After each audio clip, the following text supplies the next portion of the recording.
production of chlorofluorocarbons. But it's happened. The Soviet Union, the United States, and most major countries have signed a protocol agreeing to phase out the production of chlorofluorocarbons by the year 2000. That's a major agreement. I think we should take advantage of that momentum and move then to a potential international agreement on the atmosphere. So you think the international cooperation is beginning to have an effect on the body problem? It has had an effect. It certainly has in the sense that we did reach a very major agreement. And the fact is that chlorofluorocarbons amount to about 1/4 of the greenhouse gas effect too. So that's a very major contribution. Now that happened because of the science. The major producer of chlorofluorocarbons in the United States, DuPont, was first very much opposed to this.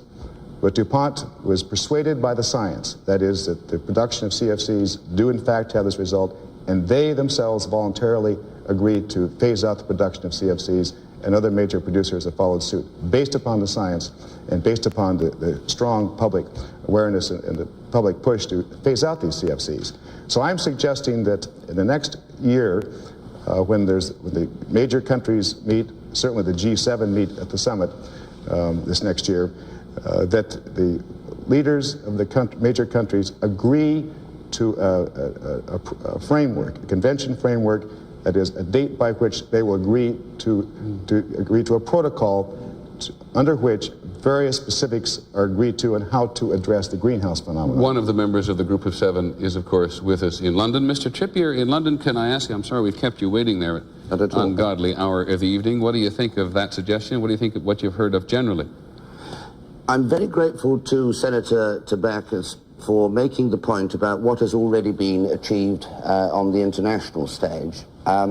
I think can go a little further back than that and say that the only reason we identified the depletion of the ozone layer was because it was discovered initially by British scientists, but we had to have it confirmed by scientists in the United States, who I have to admit had more sophisticated equipment to actually detect that depletion in the ozone layer.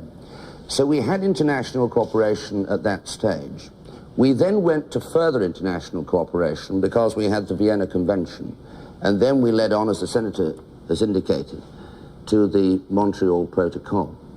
And in March of this year, we had an international conference here in London, where most of the states who would be interested, as the Senator's indicated, attended, and there's going to be a major conference again in June. Now, this is a major step forward. The difficulty that we have is, although most of the developed nations are very sympathetic and most of them have signed up to the Montreal Protocol, we still have enormous difficulties internationally with perhaps countries like China and India. We have difficulties, for instance, in finding substitutes. Why do we have those difficulties, Mr. Chippier? Because they can't afford it? The specific difficulty with China is trying to persuade them to recognize that they should reduce dramatically the use of CFCs. And the difficulty that we have specifically in finding a substitute for CFCs in refrigerators. And although it may sound a minor point, it's certainly major in my mind. The Chinese have said that it is their aim by the turn of the century, the year 2000, to supply every home in one way or another with a refrigerator. Now, it's all well and good, Europe, including the United Kingdom, the Soviet Union, and America agreeing on many of these things. But we also have to reach those people in China and in India. And although we've made major strides, a lot of work still needs to be done. Let me ask you a question to put to both the Soviet and the American diplomats here. Should both the Soviet Union and the United States be doing more to assist those countries in the world which cannot afford their own environmental cleanup? I think in the field of technology transfer, they can do more, and I think we can do more. I give another example. If we move away from the ozone layer problem, we are at the moment importing toxic waste because we have a number of companies who are fully licensed and have sophisticated technology to deal with that problem and to incinerate it to a very high degree and get rid of it. So does, I understand, the Soviet Union, certainly the United States does. We are importing, and have been importing into this country, with these and dealt with by these licensed companies, importation of toxic waste from Canada.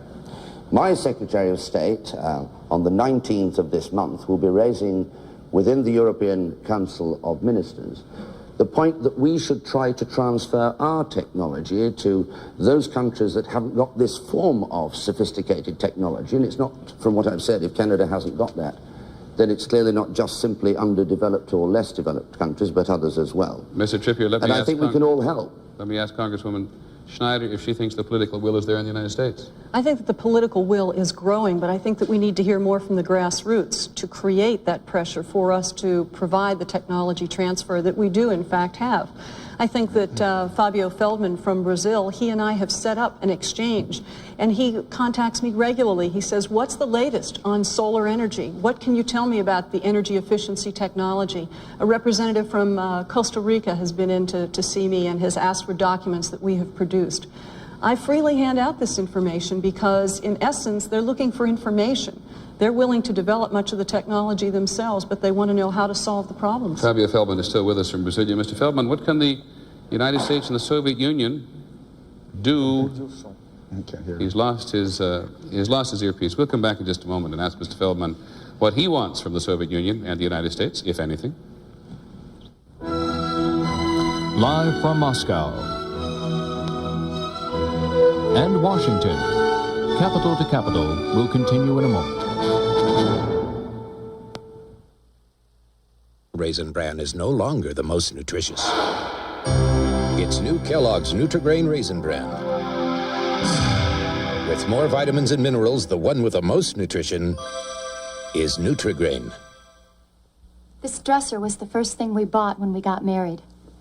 A lot's changed since then. But one thing stayed the same. I've dusted it with Pledge every week. And now Endust says, watch out for buildup. After 16 years, come on. Dusting with Pledge is what keeps it beautiful. Look, Endust evaporates, leaving wood as dry and unprotected as before. But a Pledge shine protects beautifully. With Pledge, dusting can be beautiful. 16 years, and still counting.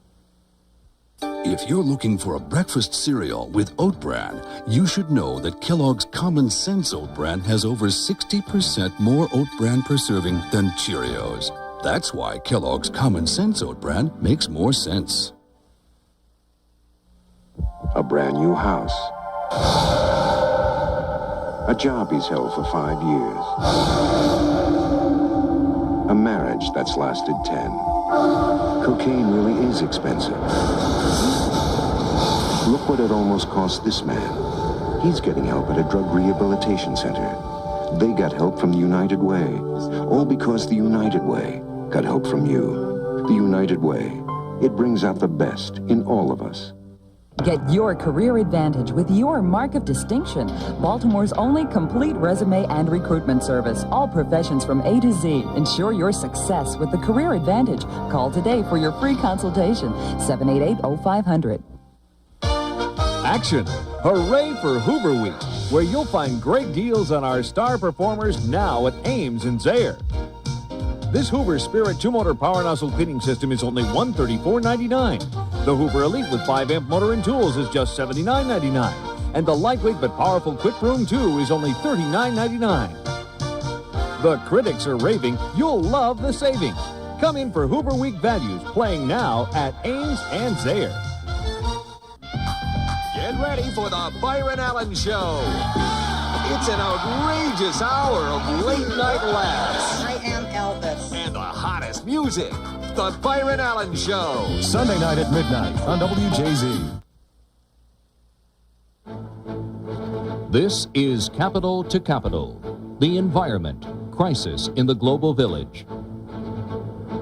In the past 40 minutes, the Earth has lost enough topsoil to fill the Houston Astrodome twice. And the people on the Earth have produced enough new garbage to make a dump as big as a football field and twice as tall as the Empire State Building. Now live from Moscow and Washington, Capital to Capital continues. And from Brazil, though we've not been able to make contact with Brasilia again, we'll get back to them as best we can. But while we've been sitting here, Congresswoman Schneider says she has not one, but 3 proposals you wish to make of a formal nature to the Soviet Union. Yes, I had the opportunity to meet with Mr. Sagdayev and Mr. Golitsyn and a few other Soviets a few weeks ago, and we were talking about some tangible proposals, and one of the things we were moving toward consensus on related to energy efficiency. And I'd like to throw out a challenge to our Soviet counterparts and suggest that they put pressure on their government to reduce their energy consumption by 3% over the next couple of years. And I would like to, ask my colleague here and other colleagues in the House and Senate to also take on that initiative. What's the second proposal? Second proposal has to do with the planting of trees. As we know, it helps in the overall tendency toward global warming. And if we were to plant 10 billion trees over the next 10 years, that would have a dramatic effect scientifically on the overall atmosphere. And the third one would be a proposal to have a joint a joint research and development initiative on energy efficiency technologies and on renewable energy. Forgive me for asking, but is this something which the leadership of the Congress already approves of? No, not yet. This is a new proposal that I've had informal discussions with some of the Soviets on. That's right. So we can see if they pick up on it or not. What do you think, Moscow? Peter, I think Claudine Schneider has precisely returned us to the context which is proper to our discussion, and we don't have too much time left. I'd like to remind you, however, what academician Sagdayev said. He appealed for a concrete joint action on the part of the 2 parliaments.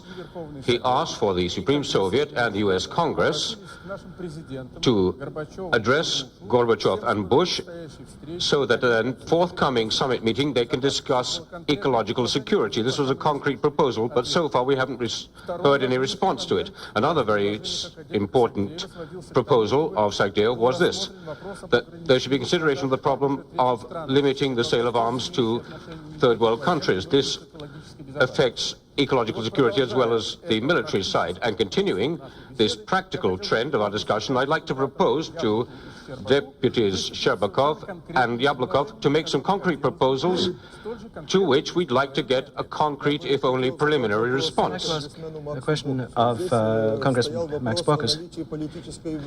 We will question the question of political will for cooperation. I should like to say quite clearly that there is such a will in the Supreme Soviet and in our Committee on Ecological Problems. We have that will. I have a question to ask of Max Baucus. Are the congressmen in the United States prepared to organize a joint ecological commission together with our deputies from the Supreme Soviet, together with the members of the Commission on Ecological Problems, to consider specific problems in order to determine specific programs for the future? Of course, such a commission could be open for parliamentarians of all countries, but we do have to start somewhere. And I would like to hear what Max Baucus' opinion is. Perhaps you'll first of all propose some machinery for the work of such a commission. Yes, of course.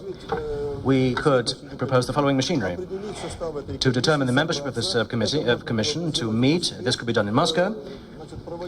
We could hold meetings either in Moscow or Washington. How often? Perhaps twice a year or once a year. It's difficult to say right now. And then we could, perhaps with the help of these space bridges, we could determine exactly what the basic priorities are for its forthcoming work and start work, perhaps exchange of experience in the field of legislation. That's very important. And also what joint initiatives could be taken and so on. So a concrete proposal's on the table. Now it's your turn, sir. I was going to make My concrete proposal is as follows. We have a hotline between our countries, between our governments, for emergency situations.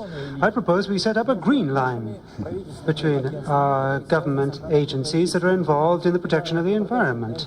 The Environmental Protection Agency in the United States and Gostelradio in the Soviet Union. We, for our Parliament, could make such a proposal officially and compel our government to establish such a green line. It would be an excellent way of coping with acute, urgent significant ecological problems, such as, for example, the accident with your supertanker or the Chernobyl accident. So we would have an intergovernmental green ecological line. And also for warnings of ecological catastrophe. I was going to... Yes, that's right. So, members of the U.S. Congress, you have before you two proposals. Would you be good enough to react to them? I was going to suggest something along the lines of the first one myself, namely members of the House and Senate environmental committees meet with members of the Soviet counterparts, whatever those appropriate committees might be, and have field hearings jointly, both in the Soviet Union, in various parts of the Soviet Union, and also field hearings in the United States. I think those hearings would help us better know which kinds of technology transfers make the most sense, what kind of knowledge is most needed.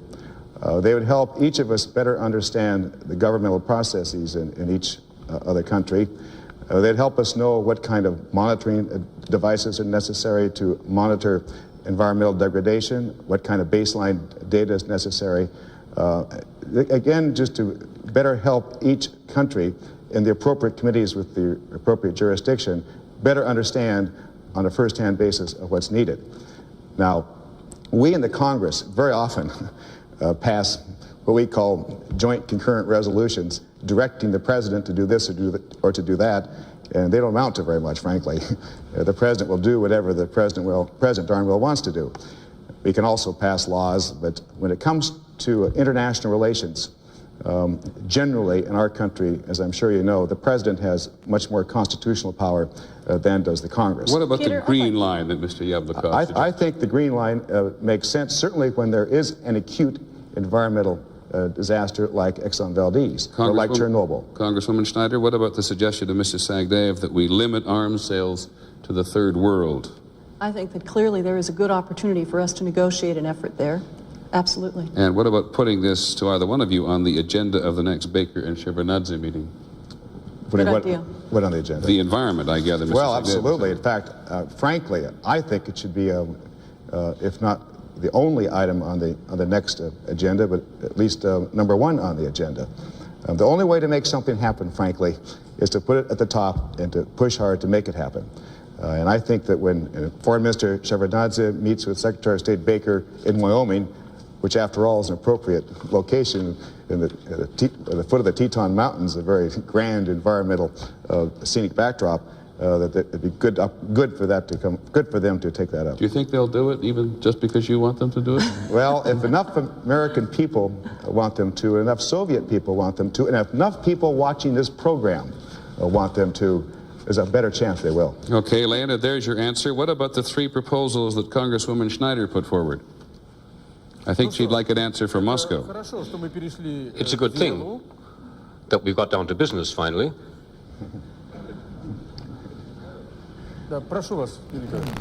Please. I think we have to very seriously discuss the proposals made by Congresswoman Schneider regarding the question of energy consumption. I think that here we have to formulate in slightly different words. We have to reduce energy consumption, not reduce the production of electric energy. This is a very complex question. It is connected with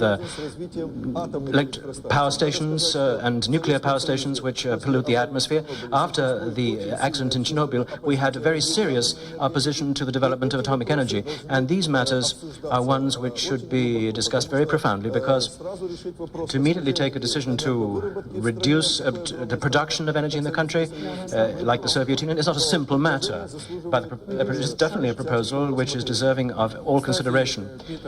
Mr. Shcherbak, that is not what Congresswoman Shcherbak is the chairman of a subcommittee Leonid, dealing with questions of nuclear security. Leonid, before you continue, so that we don't leave people confused, Congresswoman Schneider says that is not what she suggested.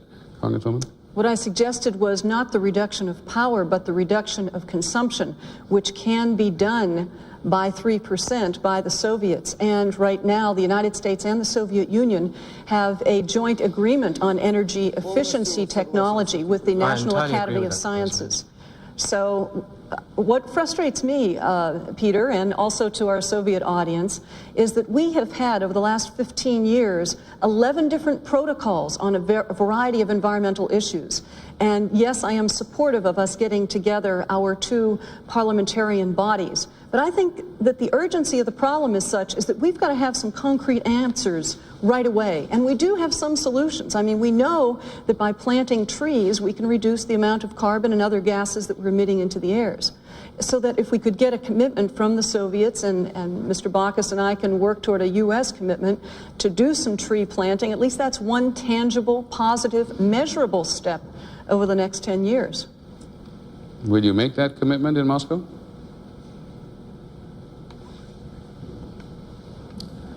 Пожалуйста. This is a very serious proposal, and I think that very soon, at its meeting, the Committee on Ecological Questions of the Supreme Soviet will consider these proposals and will give a specific reply to them.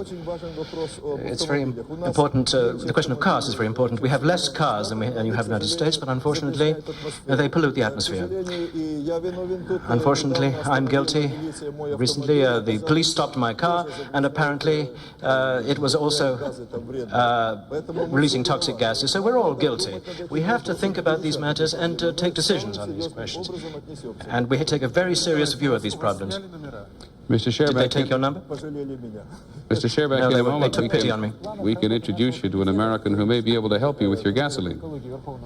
Within the work of the Ecology Committee of the Supreme Soviet,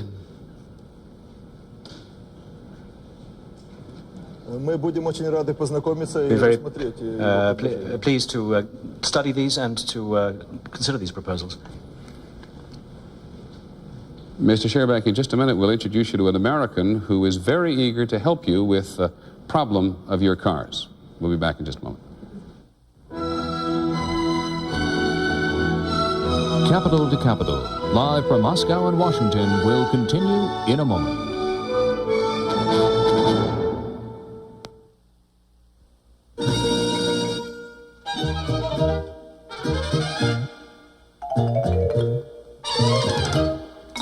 Señoritas, fajitas. New from Weight Watchers. ¡Qué bueno! Ford profiles in quality, reliability. The quality of today's Fords, Lincolns, and Mercurys is no accident. It's engineered into every car and truck we build. We bump before you bump. We open and close. We brake, we shake, we get in and get out. We freeze, we start. When your goal is to build the highest quality cars and trucks in the world, you don't do it any other way.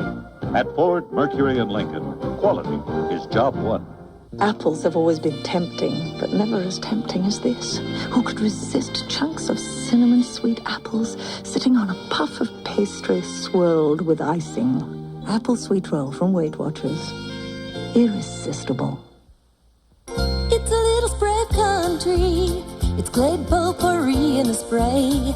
It's country wildflowers with a little bit of garden fruit and spice. Glade potpourri in a spray.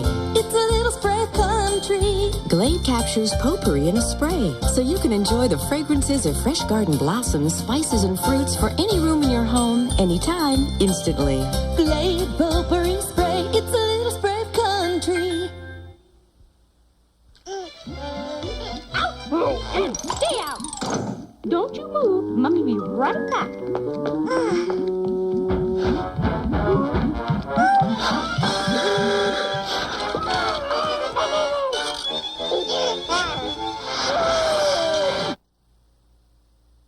With a difference. Look, it's cooking, potatoes are bubbling, cheese is dripping over, ain't it really something? Kraft potatoes and cheese are made with a difference you'll taste. A sauce rich with real Kraft cheese. More cheese than anybody. We know what makes you hungry. We got what it takes. Oh, what a difference. Kraft cheese makes. Kraft potatoes and cheese. More cheese than anybody. Oh, what a difference.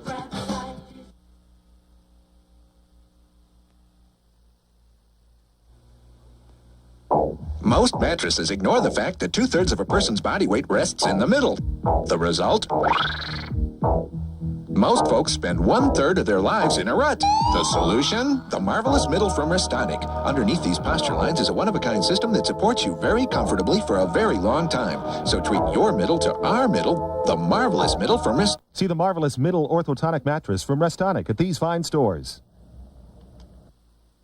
Almost 8 square miles has become economically useless. Capital to capital continues. Here again, Peter Jennings. One of the guests with us here on Capitol Hill is an American businessman who has developed a new kind of fuel, which he believes will have an enormous impact environmentally on the United States. And Mr. George Babikian, the president of Arco Products, you also, I gather, wish to contribute its technology to the Soviet Union. We most certainly are, Peter. If the Soviet Union is interested in our formula for this new gasoline, we'll be happy to provide it to them. Tell us about it. First, let me say that I agree with the comments made earlier by Congresswoman Schneider that we can indeed have a strong economy in this country and also a healthy environment. I also agree with the comments that Senator Baucus made that government should set standards that result in a clean environment and let the free marketplace, the industry in this country, use all of its creative capabilities to meet those standards. That's what I feel good about the developing of this gasoline, because I think it falls into those categories. Essentially, we've been working for some time now, changing the composition of gasoline so that it emits less pollutants. We have basically cut down the reactive components in our gasoline. By that I mean components after they burn and go through the tailpipe, they react in sunlight to form smog. We've cut those down drastically. And this new gasoline that we have made really works. We're limited as to how much we can make, so we have decided to limit the quantities of this new gasoline we call EC1, Emission Control 1, to leaded automobiles that use leaded gasoline, pre-1975 cars without catalytic converters. These automobiles in Southern California account for only 15% of the total population of cars, but yet they contribute over 30% of the smog. And if every automobile used this new gasoline that now uses leaded in Southern California, it would have the effect of eliminating about 20% of those cars from the road, or almost 350 tons per day of pollutants less that would be going in the air. Now, Mr. Babikian, thank you very much for that. I'm very interested to know what the reaction is in the Soviet Union to that kind of proposal landed. And Mr. Babikian did say earlier that he'd be more than happy to give the Soviet Union the formula.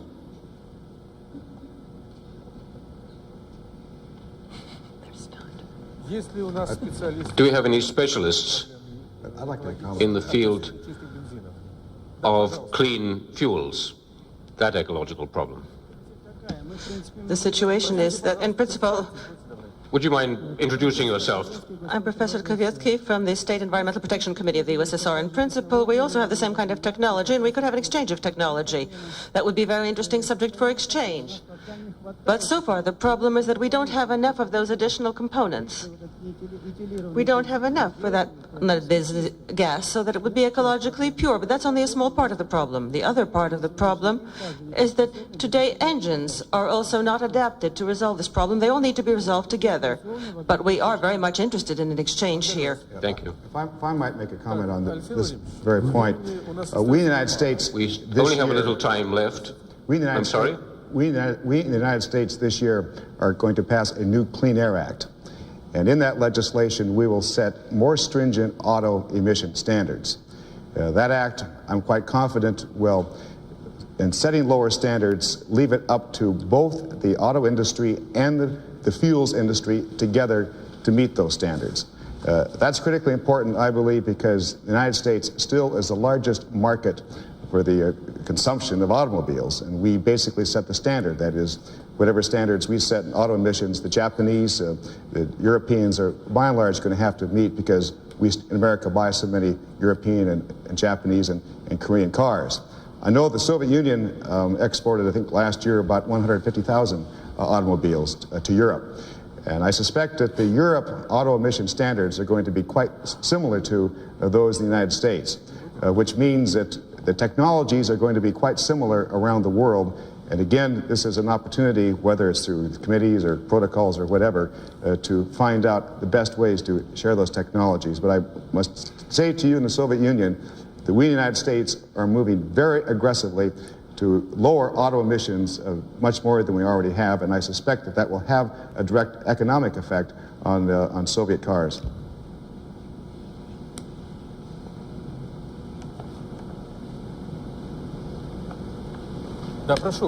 Please go ahead. Yes, that's how we shall proceed.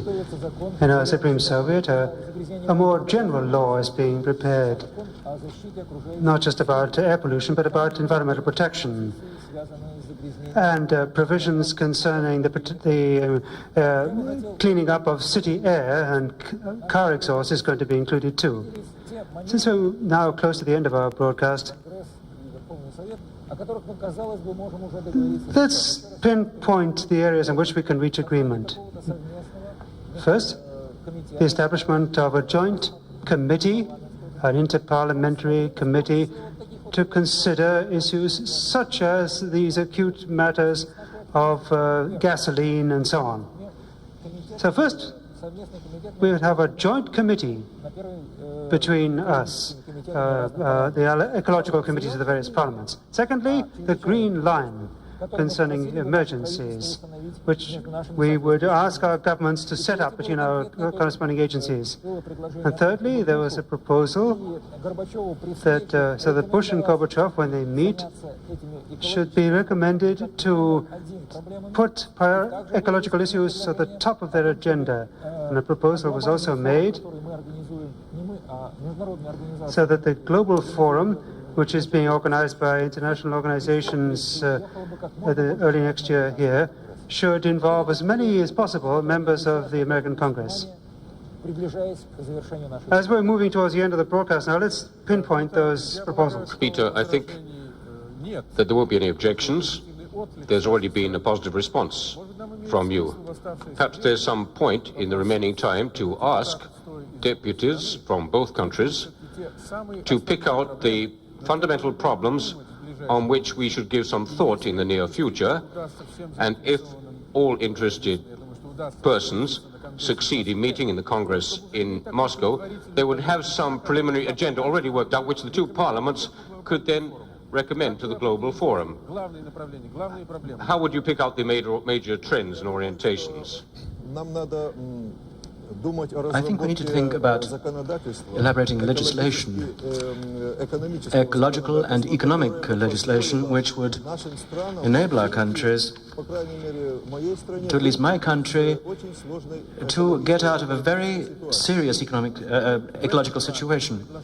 In this context, can we propose something to third countries, outside countries, from the initiative of the US and the USSR? I think one fact is very important. It would be a good idea if our countries were not to export ecologically backward, obsolete, or impure technology. It's a very serious problem, because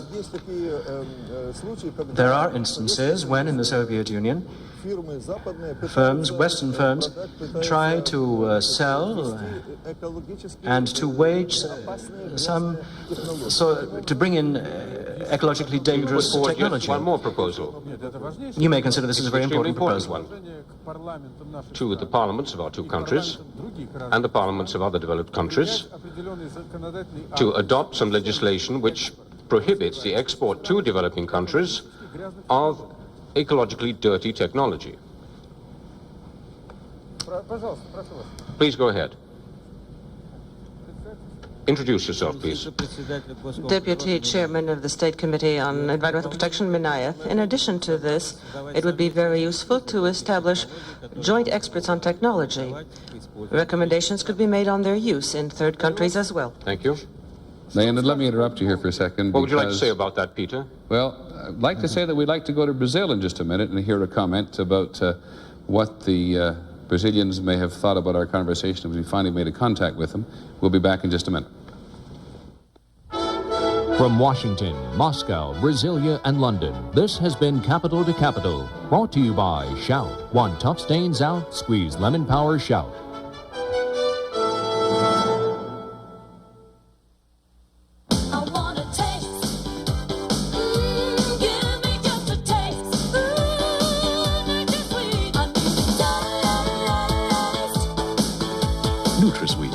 so many things taste so good. Introducing the totally redesigned 1990 four-wheel drive Toyota 4Runner. Now the additional performance from its available V6 is combined with additional comfort, additional necessities, and additional doors. Where you go in your new four-door Toyota 4Runner is your concern. Getting you back is ours.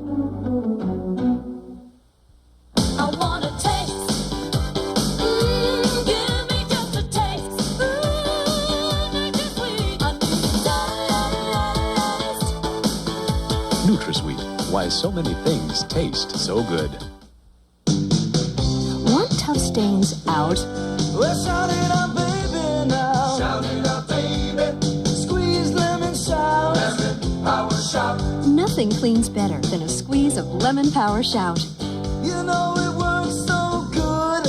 Shout with the cleaning power of lemon penetrates, breaks up tough stains to wash them clean away. Just like your new shout would.